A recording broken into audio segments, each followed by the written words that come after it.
Espeluznante de alguna manera, que nos Bueno. da un poco de miedo cuando uno habla de los triángulos, pero no de la forma geométrica. Bueno, ustedes yo no sé si han hecho escala o viaje Europa-Miami, por ejemplo. Europa, Miami no. Bueno, fíjense que después del año 80 y tanto, más 82, 81 de haber sido, me acuerdo, que antes los pilotos como gracia, porque a veces te das cuenta cuando te dicen a su lado derecho está la cordillera de los Andes y está Claro. el volcán no sé qué. El Aconcagua. El Aconcagua, ponte tú, y como que te tira un dato así el copiloto. El dato geográfico. Un dato geográfico choro, porque cómo perdérselo. Pero fíjate que cuando uno hacía Europa a Miami, te decían, y después lo prohibieron, porque la gente realmente se ponía muy nerviosa, decía, en estos momentos no se asusten, si hay turbulencia, que es típico del lugar, estamos pasando por el Triángulo de las Bermudas. Y la gente decía, cueca, así como, claro, porque el Triángulo de las Bermudas, o el Triángulo del Diablo, gracias al famoso libro de Berlitz, ¿se acuerdan que era un libro que fue muy famoso? Que a ver si pueden buscar la tapa, por favor, que eso va a rememorar un montón, va a disparar una cantidad de recuerdos impresionante. De Charles Berlitz, que era la tapa donde salía un triángulo amarillo y al centro un ovni. Sí, perfecto. Que fue bestseller 4 años. 4 años estaba en los primeros lugares de venta ese famoso libro, y que obviamente uno lo leía y estaba en los casos de barcos, aviones, algunos de guerra, ahí donde se encuentra precisamente Triángulo de las Bermudas, llegando al estado de Florida. Oye, hay que partir de la base que las Bermudas son unas islas. Y es gigante, Bermuda, exactamente. Florida de Fort Lauderdale. Exacto, Son agarra islas todo. del Caribe, muy linda. Bermuda. En el mismo universo, ¿te acuerdas? Bermuda. Y Bermuda, decía, exactamente. Una negra muy linda siempre. Por supuesto. Ya, las Entonces, Bermudas son varias islas. Por supuesto, pero sin embargo el triángulo agarra mar como frente a Florida, digamos las Bermudas y todo lo demás. ¿Qué es lo que pasa? Que barcos, pero un montón. ¿Te acuerdas que en la película Encuentros cercanos del tercer tipo encontraban en el desierto de Gobi un transatlántico gigante y decían, apareció en medio de la nada? Y decían, este es el barco que desapareció llegando a las Bermudas. Después, cuando empezaban a bajar, ¿te acuerdas cuando llegaba la nave madre aterrizada y salía una cantidad de personas de distintas épocas y ahora son un chequeo? Pedro Pérez, desaparecido en 1970 y tanto, Juanito no sé qué, en 1990, y algunos varios de esas desaparecieron del Triángulo de las Bermudas, así lo aclararon. Bueno, obviamente, acá hay explicaciones científicas, hipótesis por lo demás, porque nunca han podido ser aclaradas. Algunos hablan de que son especie de vacíos que se forman por erupciones volcánicas. Entonces que de repente esto sale hacia afuera y termina golpeando a una aeronave o incluso atravesando, digamos, el casco de algún buque o barco que esté surcando por la zona. Otros dicen que hay tremendas turbulencias en donde se juntan prácticamente dos climas y eso crea espontáneamente tornados gigantes que duran 3 minutos, ¡pua!, y arrasan con todo y los botan al mar, y obviamente, dado, digamos, lo escabroso de la profundidad de ese lugar, es imposible encontrar restos, porque, ojo, aquí viene lo misterioso, porque si es que fuera así, los que creen que incluso, y aquí vienen las otras dos teorías, estamos frente a una base extraterrestre, dicen. Otros decían que ahí está un día la Atlántida. Claro. Y otros dicen que, derechamente, y aquí viene lo loco, que sería un punto energético bravo del planeta capaz de crear hasta portales que los mandaría a otros barcos y aviones a dimensiones paralelas. ¿Por qué te digo eso? Porque si hubiera sido una erupción volcánica, si hubieran caído naufragios producto de una tormenta con todos los sistemas de cajas negras que hay, podrían ir a buscarlo, pero nunca se encuentran los restos. Y por si fuera poco, los relatos de las personas, atención, estoy en medio de algo, empiezan a ver cosas raras. A algunos les cambia el paisaje. Es como que voy llegando, según, digamos, las coordenadas, yo debiera estar viendo más adelante el continente, pero solo veo mar. Algunos decían, el mar está de color rojo. ¿Dónde estoy? Son las últimas voces que se escuchan por por la radio, con los radiooperadores que están en las bases, y de ahí no se sabe más de este tipo de embarcaciones, navíos, digamos, aeronaves. Ahora, la explicación oficial que se da es que es una noza donde está el Golfo, que las corrientes son muy fuertes, Sí. es el término del Mar Caribe, Por ¿no es supuesto. verdad? Y ahí donde se generan los huracanes. Eso genera, por lo tanto, es una zona... De ahí nacen. Claro. Esa es la cuna de los huracanes que atacan Florida. Correcto, entonces es una zona de turbulencia, por decirlo de alguna manera, pero que muchos en alguna época ocuparon porque justamente la corriente te permitía avanzar más rápido. Claro que con la modernidad que existe ahora no es necesario que el mar te empuje, digamos, con las corrientes, existen los motores, digamos, y las propulsiones necesarias para que tú, si vas navegando al menos por esa zona, no tengas problemas. Aun cuando han sido barcos importantes de pasajeros o aviones militares, que fue el primer caso que vamos a escuchar el audio original de cuando ellos comienzan a pedir auxilio y comienzan a describir algo que no corresponde a la zona, que ellos salieron con poca benzina. Bueno, vamos a tener todo eso y atención, usted puede creerlo, se dice que hay un triángulo de las Bermudas, un centro energético en Chile. Ha pasado esto mismo, fíjate, y no solo ahí, está el más bravo de todo, que es el Triángulo del Dragón, ¿cierto? O el Triángulo de la Muerte, que está en Asia, que ese ha cobrado más víctimas, que hasta el día de hoy suele ser evitado en las rutas navieras o, por supuesto, de aeronáutica. También hay manifestaciones en el comienzo del Amazonas, donde se encuentra el río con el mar. Ahí también pasa... Por eso, es una de las exacta, pasa de todo. Se mezclan una cosas, zona turbulenta. es una zona brava. ¿Podemos ver la portada del libro? Antes de continuar, por favor. Ah, perfecto. Entonces vamos a ir con una nota que lo explica casi todo y de ahí regresamos con lo prometido.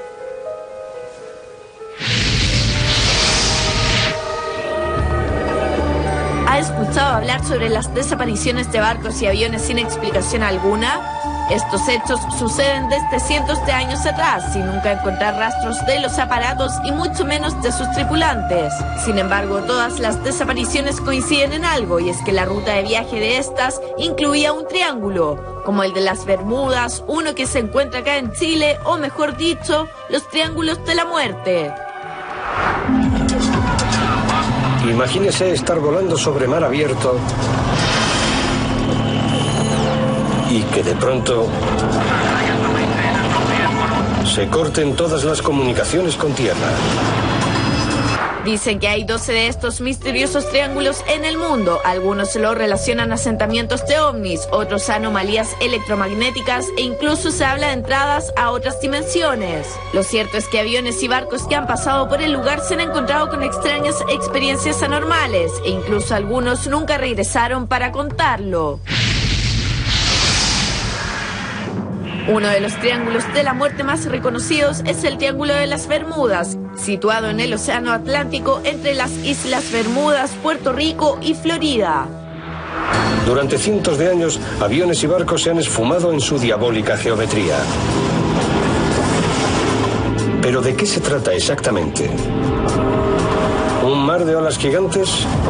¿Un vórtice meteorológico? ¿Una misteriosa fuerza electromagnética? ¿O un mero producto de la imaginación? Al sector que se le adjudican cerca de 40 desapariciones de aviones y barcos en la historia desde 1840 al año 1999, ha sido uno de los triángulos de la muerte más mediáticos de todos los tiempos, siendo varios escritores y periodistas los que se inspiraban en las historias misteriosas que se relacionaban a las desapariciones. Otro caso parecido es el Mar del Diablo, o mejor conocido como Triángulo del Dragón, que se ubica alrededor de la isla Miyake, a 100 kilómetros del sur de Tokio. A pesar de que en Occidente esta área es menos conocida que el Triángulo de las Bermudas, las desapariciones sin explicación y los fenómenos extraños ocurren con una frecuencia mucho más alta y alarmante. Se cree que desde la Segunda Guerra Mundial, más de 1.500 buques y cientos de aeronaves militares, comerciales y civiles han desaparecido.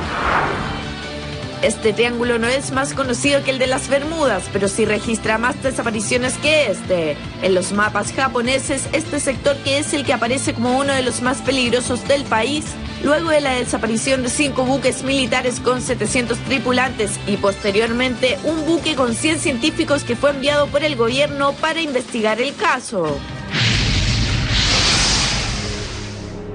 ¿Conoce el Cerro Moreno de Antofagasta? No se asuste, pero este sería uno de los 12 triángulos de la muerte que se registran en el mundo.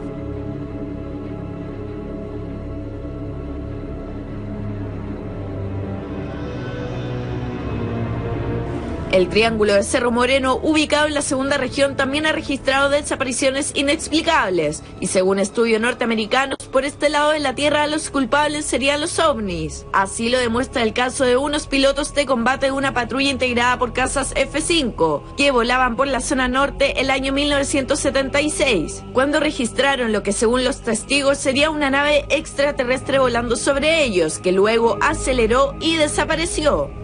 Sin embargo, el comandante de la FACH, César Guevara Fuentes, no corrió la misma suerte, siendo uno de los desaparecidos del lugar sin ser nunca encontrado. ¿Qué esconden estos triángulos de la muerte? Los desaparecidos en estos sectores nunca más se volvieron a encontrar y la aparición de ovnis en los triángulos es cada vez más común. Abducción o accidente, nadie lo sabe. Sin embargo, hoy en Mañaneros analizaremos todos los detalles. Ahí estaba la nota que prácticamente lo explica todo, aunque ustedes no lo crean. Existe un triángulo en las Bermudas que ha afectado a gente, obviamente, de las Fuerzas Aéreas de nuestro país y está en el norte de Chile. Vamos a explicar todos los detalles y quiero hacerle un canapé, un regalito. Mira, esta era la portada del famoso libro que por lo menos yo recuerdo, por 4 años estaba siempre como caballito de batalla, ¿se acuerdan? En todas las vidrieras, como se dice, de las librerías de todo el país. Esto siempre estaba con un bestseller que fue La Escoba, con un ovni en el centro y con ese triángulo estaba explicado todas las teorías. Y ya se puede ver la portada, que ya en ese tiempo la más aceptada, acá hay ovni escondido. Ahora, volvemos con el triángulo de Antofagasta. Perdona, pero no solo una desaparición en este triángulo que tú decías, de las Bermudas chilenas o el de Cerro Moreno. De Cerro Moreno. Son varias más desapariciones inexplicables de algunas aeronaves chilenas. Ahí, con eso y todo más. No te lo puedes perder. ¿Cómo nos imaginas? Me gustaría que fuera tan rico el tema que estuviéramos conversando como las tortillas de arroz. Pero el tema es espeso. El tema es, en verdad, de todas las cosas, yo creo que la más preocupante. Magdalena es como Mario Además Barajo. que ella que le tiene miedo a subir a los aviones, va a estar peor. Claro, Borgi, yo y Robert Smith estamos encantados de este tema. Mario Barajo también, ¿se acuerdan? Mario Barajo. De veras que tenían que adormecerlo para poder meterlo en un avión. Bueno, lo que estamos hablando, el Triángulo de las Bermudas. La primera vez que toda la gente supo de esto fue gracias al libro, la portada que mostramos anteriormente, que todos comenzaron a leer que curiosamente, entre un triángulo, ahí está el libro famoso, bestseller por más de 4 años, que comprende entre las Bermudas, Florida y Puerto Rico, es un gran espacio marítimo que barcos y cantidad de aviones que han pasado por encima, no siempre, pero muchos de ellos se han perdido, extraviado en una nube de misterio, porque las últimas transmisiones que alcanzan a mandar son de lo más extrañas, no se encuentran los naufragios, no hay cuerpos que recuperar, en fin, es re complicado. Y obviamente ya vamos a estar hablando sobre Cerro Moreno, que existiría un triángulo con similares características en el mar. No se le llama triángulo, nunca se llega a entender cuál es exactamente la forma que esto tiene en nuestra geografía, donde habían sido afectados naves de nuestro país. Ahora, lo que tú dices del Triángulo de las Bermudas es bien interesante porque si bien la Fuerza Aérea Norteamericana y la Marina Norteamericana dice que esta zona, bueno, no es más donde buques, en fin, o embarcaciones o aviones se pierden que en otras partes del mundo, sí reconocen que en esa zona las pérdidas que han habido, efectivamente, no hay rastro. Exacto, eso no hay huella. Pues. Y ahí, como decía Salfate antes, te marca la diferencia. Por supuesto que tienen sistemas de GPS que por último tú puedes ir a buscar los restos, después no, aquí no hay caso. Claro. Es como que se desvaneció en el aire. Mira, el mapa de lo que comprende el Triángulo de las Bermudas, más o menos como el que vamos a ver ahora, que es una tremenda porción, imagínate. ¡Wow! No, es gigante. Arriba está Bermuda, a la izquierda Miami y abajo Puerto Rico. Exactamente. O sea, es una gigante. O sea, algunos le dan la vuelta, de hecho. Y como les decía, hasta el año 80 comienzo, como gran gracia, los pilotos, cuando uno estaba en un vuelo, obviamente, de pasajeros, te decían, atención, estamos pasando por el Triángulo de las Bermudas, va a haber turbulencia y todo. No, y la pasaba mal. Y que de hecho hay turbulencia por lo que explicábamos. Absolutamente. Por las corrientes que hay, en fin. Pero no me lo digas. No, pero ahora no te lo dicen. Ni en broma, sino porque... No me lo estén diciendo. No, es una mala talla, sí. No, Magdalena. Porque cualquiera yo tengo un testimonio, pero cuando estemos hablando de Antofagasta, yo lo padecí. ¿Que usted pasó por ahí? Sí, y me tocó una cosa muy terrible. ¿Por el Triángulo Cerro Moreno? Excelente. ¿Qué pasó? Sí. Pero bueno, cuando hablemos de Cerro Moreno, bueno, ahí se los cuento. ¿Cuándo comenzó el fenómeno? ¿Cuándo comenzó, deja hacerme así como tripas corazón. Bueno, ¿cuándo comenzó el fenómeno realmente y que dio pie para este libro? Es cuando en el año 1945, así una cantidad de aviones de guerra, obviamente propios de la Segunda Guerra Mundial, que eran de estos tipos corsarios. Claro. ¿Te acuerdas que había una serie de televisión de ellos que tenían como una quebrada en las alas? Vas a dar una vuelta de reconocimiento, un entrenamiento rutinario. Tenían la benzina justa, digamos, para ir hasta cierto punto y volver. ¿Qué es lo que pasa? Se alejan, llegan al punto máximo y justo, digamos, con la benzina... Y tienen que volver. Claro, para volver, la parafina, así va a volver, y un poquito más, obviamente, no van a estar al riesgo. Pero de repente dicen, oye, ¿qué es lo que pasa? Estamos llegando casi a nivel 0 de benzina y las costas no las vemos. Entonces empiezan a llamar. Yo le dice, ¿dónde están? No los vemos en el radar. Comienzan los problemas. Y dice, ya, a ver, se perdieron, ya, ningún problema. Y eran así una flota completa. Entonces dice, ya, a ver, ¿qué ven? Puro mar. Y de repente empiezan a decir, se empieza a perder la comunicación. Dice, no, espérate, abajo hay tierra. Espérate, y aquí empieza la locura. Hay algunas personas que dicen, hay como animales, dice, con jirafas. Dice una cosa rara. Le dicen, espérate, el mar está rojo ahora. Todo el mar es rojo, ya no es azul, es rojo. Ya espérense. Y se empieza a preocupar y dicen, ¿dónde está? Se cortan las comunicaciones.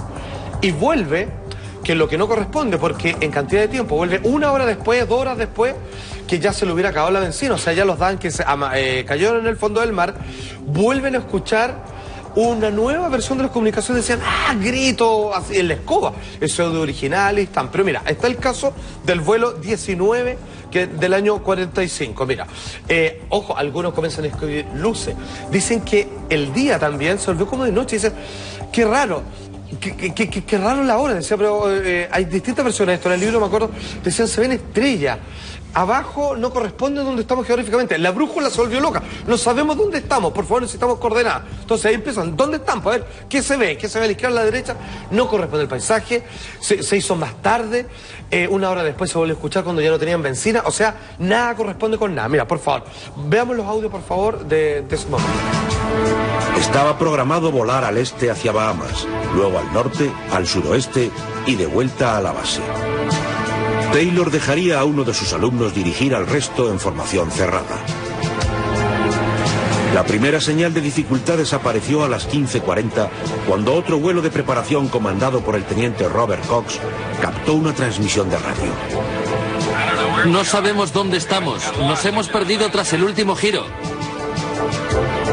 Cox preguntó por el problema. Mis 2 brújulas van mal. Intento encontrar Fort Lauderdale, Florida. Vuelo sobre tierra firme, pero discontinua. Estoy seguro de que estoy en Los Cayos, pero no sé cuánto he entrado, ni sé cómo llegar a Fort Lauderdale. Hoy, Melvin Baker lamenta no haber tenido autoridad para ordenar al vuelo 19 que continuase volando hacia el oeste. No se me permitía dar esa orden. Yo era un soldado raso. No podía decir a un piloto lo que tenía que hacer, aunque tuviera jurisdicción sobre ese sector. Los frecuentes cambios de dirección de Taylor eran señal de que estaba... Perfecto. Bueno, o sea, lo que te dan cuenta, en la primera parte del fenómeno, ellos dicen, parece que entramos como a tierra firme. No sé cuánto adentro del continente hemos llegado. Claro, como tierra discontinua. Dice. Como tierra discontinua, donde no hay civilización. Entonces dice, estoy probablemente en Los Cayos, pero con todo lo que he avanzado ya debería llegar, digamos, alguna base, ver algo más que simplemente terreno no poblado. Como pequeña isla. Bueno, las otras versiones, dice, comienzan a decir, se ven animales, otro dice que cambió el cielo, se hizo de noche de repente, unos comenzaron a ver luces que los acompañaban, otros dicen el mar se volvió rojo, y son iguales al comparar, digamos, estas escuchas con otras ocasiones general de vuelos comerciales o también militares donde describen, algo completamente parecido. Finalmente, después, al rato, vuelven a escuchar una última información que ya son claramente gritas, nos vamos al agua, morimos, o sea, una escoba así, pero tremenda, pero que más encima era insólito porque cuando llega eso, sin que de las bases lo puedan escuchar, ya ni siquiera podían haber tenido benzina, que no corresponde. Es como si hubiera llegado un remanente de la última emisión que por radio emitieron estos pilotos antes de desaparecer. Y digo desaparecer porque no se encontró nada. O sea, hasta el día de hoy, digamos, nadie sabe qué pasó con toda esa flota de aproximadamente 6 o 5 aviones. Bueno, entonces, tratamos de entendernos. Vámonos por el lado más racional y la explicación científica. Teniendo en cuenta que en ese sector, entre Puerto Rico, Florida y las Bermudas, se encuentran por los cambios de clima, choques de viento, en fin, tornados espontáneos que se forman por pocos minutos. No te estoy hablando de una tempestad que dura una tormenta 2 días, 3 días, sino 10, 15 minutos con trombas marinas, vale decir que el agua se levanta. Que el agua se levanta en un remolino, obviamente de puro océano, y termina golpeando estas naves y las echa abajo. Ahora es curioso, se echó a todos por igual si hubiera sido el caso, y insisto que no se encontraron restos de ningún tipo. Otros dicen que hay erupciones volcánicas que ¡pum! Revientan como verdad burbujas que explotarían y que una emisión de gases terminaría derribando barcos y aviones por igual. Pero insisto, no se encuentran restos pese a todo. Ahora, aquí viene una cosa muy loca, porque empieza la teoría OVNI, porque muchas personas ahí, al igual que ya vamos a ver el Triángulo de las Bermudas en Chile, para no creerlo, hasta la Maida tiene una anécdota con aquello, se ven luces a cada rato entrando y saliendo. Entonces, que obviamente la lógica, así como de los ufólogos o de los que les interesa el tema, hay una base extraterrestre ahí, y cuando se acercan mucho, así como tratan de eludirlos y los derriban. A veces o los secuestran y se los llevan con ellos. Hoy por hoy, para viajar, porque esa es una zona tremendamente turística, probablemente de las más turísticas del mundo, todo ese sector del Caribe, Miami, para qué decir, sí. En la comunicación con Europa, que tú nos contabas ese vuelo Europa, España, por ejemplo, Miami, súper alto tráfico. ¿Están esquivando ese espacio? ¿Cómo lo hacen para poder sortear con éxito? Supuestamente no, fíjate. No lo hacen. No lo esquivan. Oficialmente no, ahí no hay nada, así que pasan por encima nomás a carepalo. Ahora yo creo que en vuelos particulares, yo creo que la gente, por dado las turbulencias que hechos las hay todo el rato, tratan de evitar ese sector, pero oficialmente es un misterio y no hay por qué desviar la ruta de aeronáutica. Atención, porque yo te decía que una de las teorías aceptadas, cuando ya la lógica no puede entrar, digamos, con demasiada fuerza, es que hay una base extraterrestre, que estamos entrando así ya en el área de la hipótesis casi fantástica, ¿ok? Pero fíjate que hay otros que dicen que los ovnis se meten ahí, no porque tengan una base, sino porque hay un campo energético, y escúchame ya esto, ya aquí se vuelve loco, porque hay como una especie de portal, como la película o la serie Stargate. Vale decir que ocupan con un agujero gusano, como que los ovnis se meten, desaparecen y aparecen en otro punto en el espacio, más cerca de su hogar. Entonces, como que no sería culpa de nadie, sino que el planeta emite tal cantidad de energía que obviamente se transforma en un vórtice, en un portal, digamos, interdimensional. Y aquí ya la cuestión es de otra naturaleza. Ahora, ¿por qué varios apoyan esta última teoría? Porque tratando de investigar qué hay abajo de esa parte del océano, o incluso tratando de rescatar tesoros de los piratas del Caribe, etcétera, etcétera, se han descubierto algo que parecen ser pirámides. De hecho, hay una que parece estar hecha como de cristal, y aquí viene la siguiente teoría, que dice que, bueno, hay algunas tomas, digamos, que no se puede comprobar, digamos, gran parte, digamos, de su veracidad. De veracidad, muchas gracias. Pero como podemos ver, algunos dicen que, según he escrito, que justo en ese sector es donde estaría asentada la Atlántida. Y aquí viene lo loco, escúchame. Supuestamente la Atlántida, que era una antigua civilización, ¿se acuerdan cuando vimos los UPAs? Que eran estos aparatos fuera de lugar, que parecen de tecnología avanzada, pero que tienen millones de años algunos. Dicen que en los templos de la Atlántida, y estamos hablando de teoría hipotética, así claramente, existían formas de receptores de energía del planeta. O sea, ellos no utilizaban electricidad, ni fósil, ni petróleo, ni nada, pero sí a través de grandes pirámides, como las que hay en Giza, ¿cierto? Ahí en Egipto, captarían la esencia del universo, ponte tú, o de la estratosfera, no sabes tú, la ionósfera, y eso energizaban, digamos, todos los sistemas de comunicación que ese pequeño continente o esa ciudad de la Atlántida necesitaba. Por eso la lógica de la pirámide. De la pirámide. Ahora, supuestamente, esa pirámide sigue funcionando, po. Entonces, ¿qué es lo que pasa? Como está un día, sigue tratando de agarrar toda la energía que puede, y mala idea, porque cuando pasa un avión o un barco por encima, es como pasar la mano por el fuego, o sea, te quemáis.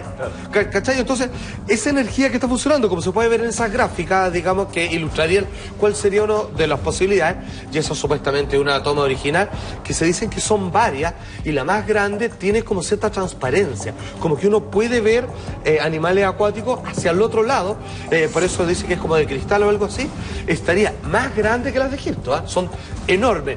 Y por mucho que parezca casualidad, obviamente es raro que la madre naturaleza, por mucho que esculpa algo, una piedra, forme perfectamente no solo una, sino varias pirámides gigantes perfectamente y sobre todo con un material que parece translucir en ciertas ocasiones y ver lo que hay al otro lado. O sea, eso no es una piedra, no es una formación rocosa, solo que se le han pegado con el paso de los siglos algas, digamos, corales y es un misterio de aquello. Es un misterio de aquello. Igual que el misterio que se vive en el norte de nuestro país. Y no solo eso, sino también en Asia.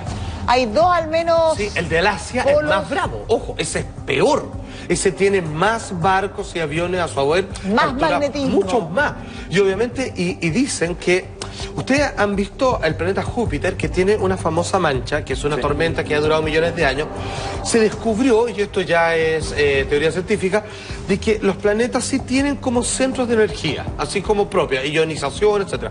Y todos tienen que ver con ese mismo punto así de coordenada de todos los planetas. Siempre el mismo. Es en el que está ubicado el ojito, así, digamos, del ojo del huracán de Júpiter, y sería el que estaría ubicado también en el triángulo que está en las costas asiáticas. Y ese sí que es bravo. Vamos a estar hablando de eso. Vamos a la pausa y a la vuelta. El triángulo de Antofagasta. Y el Cerro Moreno. Cerro Moreno. Con el caso de Maida, no tenía idea. El triángulo de Japón. Hay más misterios. ¿Tienes alguna historia que a lo mejor te ha hecho sentido con respecto a estos triángulos, a las pirámides, o qué significa esta construcción piramidal? A mí me hace sentido el triángulo 3. ¡Ay! ¡Lo conoce, lo conoce! ¿Qué haces de tu casa? ¡Lo conoce! ¡Es un hotel! Ahí pasan cosas. Ahí pasan cosas. Mañaneros. Ya hablamos prácticamente todo lo que se puede decir del Triángulo de las Bermudas. Se dice así, obviamente, por lo que abarca entre Bermuda, Puerto Rico y, obviamente, el estado de Florida. Pero el que estamos viendo ahora es conocido como el más bravo de la zona electromagnética y con misterio de características claramente misteriosa y que ha cobrado mucha mayor cantidad de barcos y aeronaves en esa zona. Es conocido como el Triángulo del Dragón, no sea mal pensado, y también como el Mar del Diablo. Oye, esto, como te decía, está cerca de las costas de Japón y olvídate, triplica al menos y hasta el día de hoy con mayor frecuencia las desapariciones de todo tipo de navíos y aeronaves. ¿Qué? Ojo que, como se puede sospechar, eso es una zona con mucha capacidad sísmica.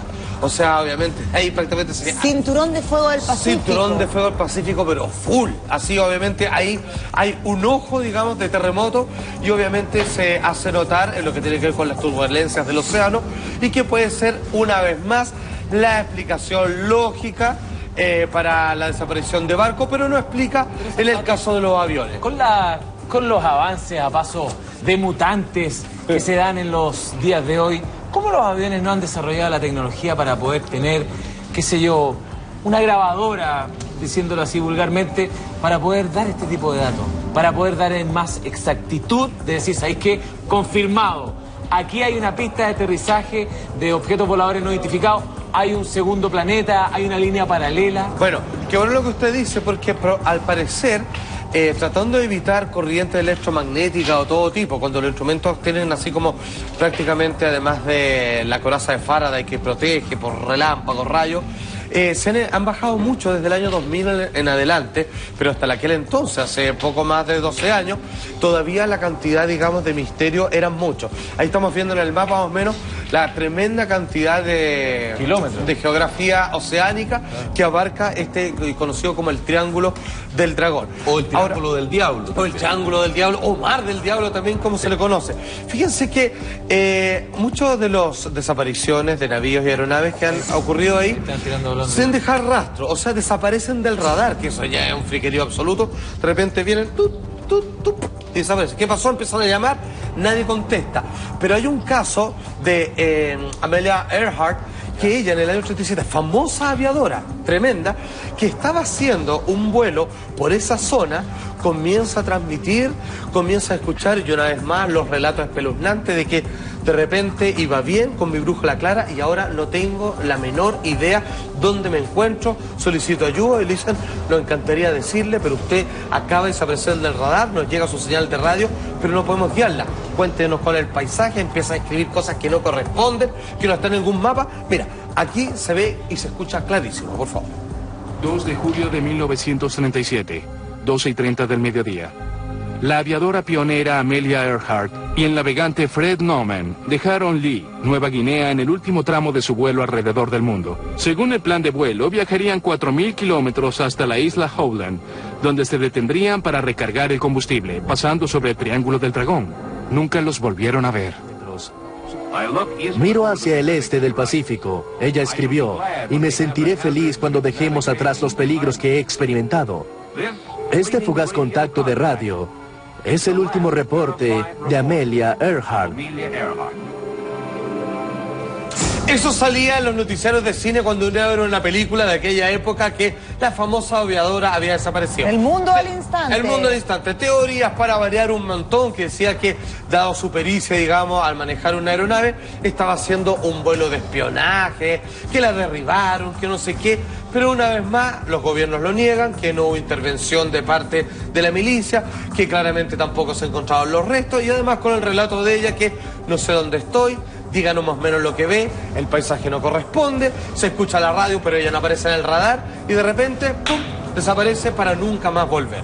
O sea, la misma circunstancia, o sea, desvanecerse en el aire y que de alguna manera vuelve a reagrupar a todos los defensores de la teoría de que eso es un portal dimensional y como que lo pasé al otro lado. O sea, yo sé que suena pero de loco, pero obviamente la física moderna no descarta, obviamente, y estoy hablando así de física contemporánea, real, con todos los títulos habidos por haber, de que dicen que es la teoría M, que dicen que podemos vivir en dimensiones paralelas y no lo sabemos. O sea que claramente existen versiones de nosotros en otros mundos y que a veces, como la serie Fringe, y que a veces cuando esas energías del otro mundo con el nuestro se juntan, se crea como un túnel momentáneo donde uno pasa a otra versión del planeta Tierra o derechamente al espacio o a otro punto del cosmos. Así es, Frick. Yo siempre me hago una pregunta, así como hoy día uno en el cine puede ver esta proyección que hacen los grandes escritores, como antiguamente tú tenías la capacidad, no entendiendo esto, o sea, me refiero, qué sé yo, en el año 1000, cuando tú podías decir, mi imaginación de la nada desarrolla en que existe un portal, existe un camino, y ya llegando al año 70 o el año 77 se estrena La Guerra de las Galaxias y Han Solo, porque lo vemos por primera vez, pasan al hiperespacio. Exacto. Y pasaban de una dimensión a otra, donde había otros mundos. Claro, porque superar la velocidad de la luz y ya no tenía que ir con velocidad, sino que trataba de como curvar el espacio. Exacto. Como en Robotech decían transposición. Exacto. O salto. Esa es mi pregunta. ¿Desde qué parte? O sea, nosotros tenemos una sinapsis que ha estado durmiendo hace muchos años en nuestra cabeza, como para de repente decir, ¿sabes qué? De la nada se me ocurrió esto. No. ¿O hay alguna información? Hay teorías de que después de que Einstein determinara que el punto más corto, o sea, la distancia más corta entre dos puntos no es la línea recta, porque las presencias de los objetos en el espacio curvan, digamos, el mismo. Obviamente... Son vectores que van así, es más fácil. Así. Mira, por ejemplo... Mira, así. Si me sostiene esa hojita, por favor. Si yo quiero llegar más arriba, de aquí hasta allá, un poco más arriba, por favor. Gracias. Lo más lógico, lo más cerca es que de aquí a este punto tengo que hacer esto. Pero ellos dicen que si el espacio está curvado, yo lo más fácil hago así, que atravieso y aparezco en el mismo punto al otro lado. No tengo que caminar, simplemente tengo que doblar, curvar el espacio hacia mí y pasar hacia el otro lado. Porque todos los puntos se juntan si es que uno activa la cantidad de densidad de gravedad necesaria. Tiene que ver con la curva. Tiene que ver con la curva, obviamente. Bueno, pero eso ya es física avanzada, digamos. Bueno, atención, eso lo vimos, pero vamos a lo que nos compete, que tiene que ver con el Triángulo Cerro Moreno en Chile. Yo quisiera saber, ¿qué te pasó a ti, Maida, con eso? Yo no sabía de la existencia de ese polo, como de peligro, qué sé yo. Yo en esa época no le tenía nada de miedo a volar a los aviones y fue el año 2000. No, partió después, pero el año 2000 yo tuve que ir a cubrir el debut de la teleserie Romané. ¿Se acuerdan de la teleserie Romané? Que se grababa en Mejillones, al lado de Antofagasta. Lo más curioso de todo esto es que en este vuelo viajábamos mucha gente de TVN, donde yo trabajaba, entre ellos iba Felipe Camiroaga en el mismo vuelo que iba yo. Mira. Llegamos tarde en la noche, había una fiesta y luego al día siguiente el debut para la televisión, para el matinal y qué sé yo, de las grabaciones, y a la semana siguiente comenzaba Romané, pero el canal hacía como toda una previa de una semana antes en que todos los programas iban a calentar un poco el debut de esta teleserie, con todos los actores. Yo trabajaba en el Día a Día, programa que hacía la Ivette Vergara. Entonces veníamos muchos periodistas y animadores en este vuelo. Yo te diría que una media hora antes de aterrizar en en Antofagasta empiezan a pasar cosas muy raras en el avión. El avión comienza como a caer en forma violenta, empiezan a abrirse tumbos, comienzan a abrirse las compuertas de arriba, las azafatas, mira, daban vuelta de un lado a otro. El piloto lo único que atinó a decir era que el servicio, en esa época todavía daban comida, que el servicio estaba suspendido. El servicio está suspendido, o sea, ni un jugo, nada. Y yo viajaba con la productora que iba conmigo, que era la primera vez que viajaba en avión. Y todos presionando. Desespera. Yo me acuerdo patente porque más Diosito. fue muy violento, fue muy fuerte, fue precisamente a la llegada a Antofagasta. Luego creo que dimos más vueltas como para poder sortear un poco esto y aterrizar, como a las 10 de la noche aterrizamos en Antofagasta. Y me acuerdo haber llegado abajo y vi a Felipe Camilo Haga, que también estaba muy asustado. Por eso me acordé de todo lo que después iba a venir. Esto fue hace 12 años atrás. Fue en marzo del 2000, en la previa del debut de Romané. Y estábamos todos muy asustados, muy impactados de lo que había pasado. Y después mucha gente me empezó a contar de lo heavy que podía ser aterrizar en Cerro Moreno, en Antofagasta. Cosa que a mí me parecía... Yo como soy iquiqueña, Antofagasta siempre iba por tierra. Claro, íbamos en auto a Antofagasta. Yo creo que esa era la primera vez en mi vida que yo iba a Antofagasta en avión. Casi la última. Fui el año pasado, también me tocó un vuelo perfecto, ni un problema. O sea, también para que la gente cache que no es siempre. O sea, no cada vez que te toca ir a Antofagasta. Me pasó... Y me acuerdo que en ese vuelo, si es que hay gente que nos está viendo en este minuto y que se recuerda de esa vez, marzo del 2000, para el debut de Romané, había mucha gente que estaba con nosotros en ese vuelo, actores que tú conoces, de producción, del programa Pase lo que pase, del matinal Buenos días a todos, del día a día. Éramos muchos. El avión era como casi un charter de TVN. Fue durísimo, durísimo. Ahora, ¿hay algunas explicaciones que se establecen por qué efectivamente puede ocurrir la versión lógica? Claro, la cantidad de fierro que tiene el Cerro Moreno. Perfecto. Que sería de alguna manera como un imán, una especie de imán gigante. Sí. Ahora, los expertos dicen, perdón, pero Cerro Moreno no tiene una capacidad, tiene fierro efectivamente, pero no para funcionar como tal. Ahí está el mapa. Mira, hasta adentro, ojo. Que provocaría justamente esto. Ahora, desde el año 1955 hasta el año 1981 han habido 8 desapariciones aéreas donde, como decía Salfate, se pierde contacto por radar, hay comunicaciones y definitivamente esos aviones nunca más se sabe de ellos. Bueno, de hecho vamos a volver a tirar, por favor, de la nota inicial de este tema, que cuando se habla respecto a Cerro Moreno, con los oficiales, digamos, de la Fuerza Aérea que se perdieron, por favor, los Hawker Hunter, que son los clásicos aviones con que bombardearon la moneda, así ¿cierto? En los 70. Que entiendo que ya están fuera de uso. Estaban fuera de uso, bueno, estaban para variar haciendo, obviamente, así como el Triángulo de las Bermudas, un vuelo, reconocimiento, nada mayor, y comenzaron, digamos, se esfumaron del mapa, y esta vez fueron acompañados, y en estos mis amigos de Antofagasta y grandes, digamos, todos los ufólogos de Arica y Quique, por ahí ya vamos a estar, que obviamente es una zona caliente donde acaban de hacer, y en el caso de la Fuerza Aérea estuvo acompañado con la presencia de objetos voladores identificados, y uno, digamos, prácticamente se puede decir que se lo llevaron. Y no hay que olvidar que ahí está la base aérea de Cerro Moreno, hay una brigada aérea de la Fuerza Aérea de Chile justamente en ese lugar. Y que suele ser costumbre de interés, digamos, de visitas de objetos voladores no identificados, que siempre es como que hacer un chequeo así como, a ver, ¿cómo estamos de bomba? ¿Qué están preparando? Y de repente como que se meten a cachar el bote respecto a las bases, ya sea tanto navales, militares, etcétera, etcétera. Bueno, como les decía, entre los casos más famosos son de probablemente las personas más preparadas en términos de pilotear un avión, que son las gentes de la Fuerza Aérea, ¿cachai? Estos son capaces de zafar prácticamente de cualquier cosa. Pilotos de guerra. Claro, un piloto de guerra que luego quiere dedicarse a piloto comercial, no le hacen ninguna pregunta, venga para acá, venga para acá. Bueno, guachito. No te olvides, es un link que estoy haciendo, pero no te olvides que el vuelo 212 del CASA, que fue de Santiago a Juan Fernández, o que pretendía ir, venía de Antofagasta. Ese avión había volado Antofagasta-Santiago y luego iba a ser el segundo tramo, que era Santiago-Juan Fernández. ¿Tú te recuerdas, no, Felipe? No tendrá que ver a lo mejor con la tragedia que se suscitó horas después, pero también tenía como esa carga de haber venido de un lugar que todavía no se justifica o no se establece por qué tiene tanto nivel de peligrosidad. Exacto. Pero tú, ¿qué me vas a decir? Sí, lo del piloto que tú te estás refiriendo. El del Hawker Hunter. El Hawker Hunter.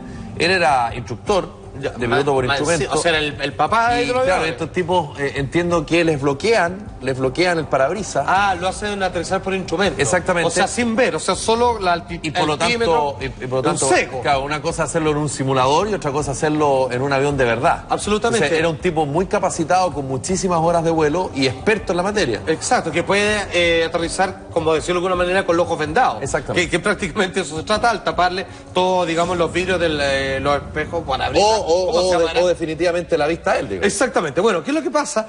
Que ese caso lo citamos en particular, no solamente por la pericia del piloto involucrado, sino porque además no fue cualquier cosa. Hubo naves, hubo luces que lo acompañaron, se puso arriba de él. La gente dice, ay, ¿qué onda? Y terminaron desapareciéndolo. ¿Sí? ¿Tenemos la nota? Ok, bueno, es el rewind, así estamos con VHS. Bueno, pero atención porque... fíjate que, como te digo, la gente de ahí, hay muchos, yo he conocido, digamos, por charlas que he tenido que dar a las ciudades, expertos, ufólogos que se dedican a hacer salidas, obviamente, y que invitan a personas porque prácticamente es cosa de sentarse un rato y no pasan ni 20 minutos y pasan luces. No son los cometas, sino que se detiene, se vuelve todo lo demás. ¿Podemos escuchar, por favor, ese momento? Porque, mira, eso fue lo que sucedió aquella vez. ¿Conoce el Cerro Moreno de Antofagasta? No se asuste, pero este sería uno de los 12 triángulos de la muerte que se registran en el mundo.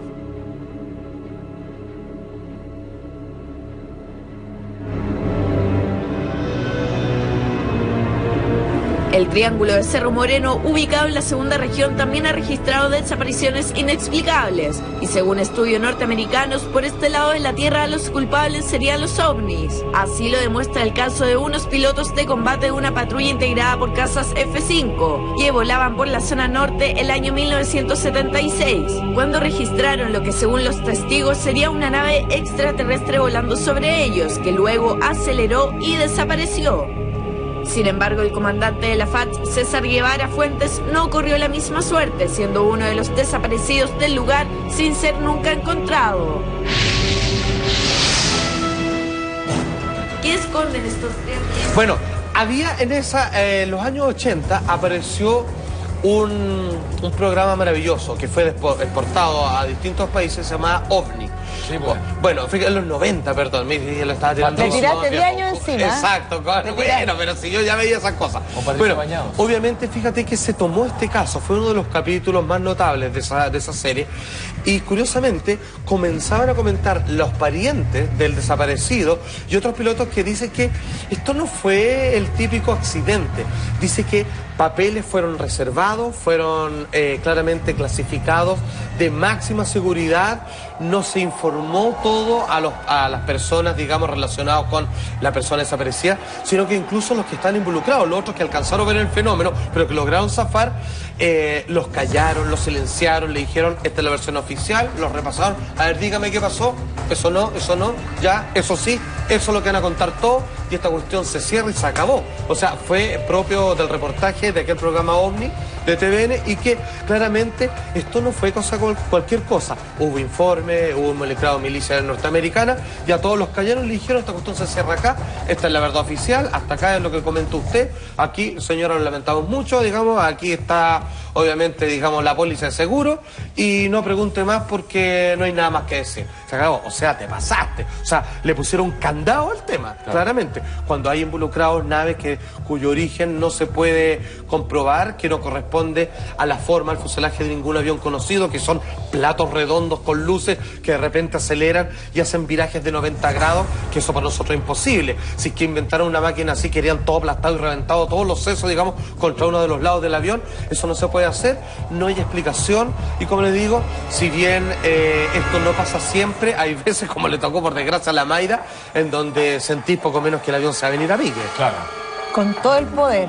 Con todo el poder. Pero pasa, yo creo que muy poco, o sea, no creo que sea una proporción importante, pero es importante también saber que si te pasa algo semejante es por eso. Exacto. Ahora, como digo, no es, estadísticamente, no es una materia para tomar en cuenta cuando uno va a viajar y dice, chuta, pero mejor me bajo en México y de ahí me voy por dentro, claro, para no dar la web, cosas así. No, la gran mayoría de los casos no sucede. Cuando sucede, además, sucede. Y como escuchamos en la nota, estos son 3, el Triángulo del Dragón, de Bermuda, y el chileno Zorro Marino, de 12 que se han detectado donde pasan cosas similares. Además, a partir del año 2000, tengo entendido que la tecnología de los aviones, de los barcos, ha sido tanto el desarrollo que han desplegado, que este tipo de accidentes ha bajado. Absolutamente, porque comienza a haber interferencia, comienza a entrar un campo magnético, comienza a decir, chuta, aquí está quedando la escoba, no, regulemos por el otro lado, claro, y puedes evitar, digamos, entrar en una vorágine,